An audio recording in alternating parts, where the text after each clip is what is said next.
how to turn on, keep your screen on, or never have your display go into the screen timeout mode. This is for Tecno Spark phones or Tecno Camon phones with Android H iOS.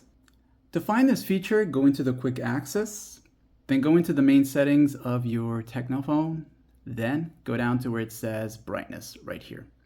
And as you enter here, you're going to go down until you see keep screen on. And basically with this feature on, your phone is not going to go into the screen timeout if you're simply just reading something on the internet or just navigating with whatever it is that you're viewing without touching the display. So this works if you're not viewing a video or touching your display. So if you want your phone to stay on without having to touch it or view something in terms of something like a media, and you want it to stay on without having to constantly wake it up, this is the feature to use. And of course, make sure you turn it off when you're done using it, as it will drain your battery life. And if you're looking for the one that's timeout, you'll come here, this one here, and you'll notice you can't touch it unless this is turned off. And once this is turned off, you can come here now and change the screen timeout as to how long your phone stays with the display on until